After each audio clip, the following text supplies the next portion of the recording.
The AI boom that we're talking about, data center boom, I think India is, as much as we hear so much happening and there's a lot of growth, it's not even a fraction of what's happening in the US or the flat markets in Europe.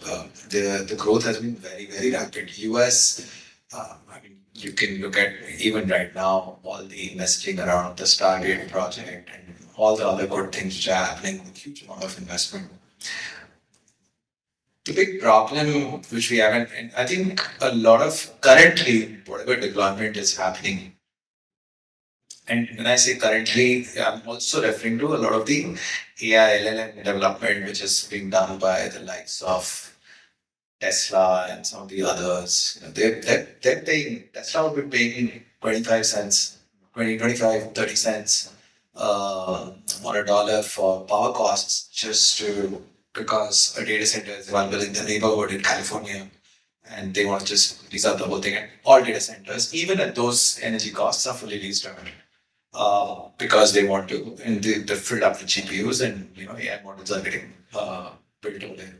So if you really look at the US market, and if let's say look at Ashburn, which is like the biggest, like, whatever, huge gigawatts of capacity over there. The biggest problem is transmission network is not available, and transmission lines are running out of capacity, and that is where a lot of debate. I think the immediate use case is between gas and small modular nuclear reactors. And where does the economics start coming in? So there are several hyperscalers who we are working with in the US market right now, where we are seeing that, let's say, where they're still thinking about growth of an availability zone in a certain location, and they want to wait. So the transmission line would come, let's say, 7, 8, 9 years later. And we're thinking, okay, we're going to need, let's say, 4, 5, 700 megawatts of capacity in this much period of time. How do we solve it? Should we look at, and these are live conversations right now. So we're looking at stopgap power arrangements. Should it be gas-based? And in the US, gas is available in heat loads. So should we look at gas-based or small nuclear reactors? I think the answer is yet to unfold. I think that is the most immediate use case which is going to come up, and that is where economics will start unfolding per se.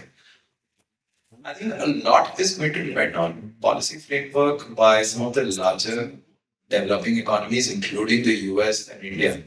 Um, Indian government coming out in the recent budget talking about small nuclear reactors and then talking about it with several other countries is an interesting scratch around the surface. I personally, and we were just discussing in India, I'm not a big believer that we need small nuclear reactors because last 10 years we've been building so many new transmission lines. So most of our markets, cities, tier one markets like Bombay and a lot of these cities have power availability and new power is coming in. So I don't think there's as much of a use case in foreseeable future for that. But I think policy framework, we'll have to see how things really unfold over here. And that's where business opportunity, be it for gas or nuclear, will open up for all of us. So what the governments want is really going to be a big driver here.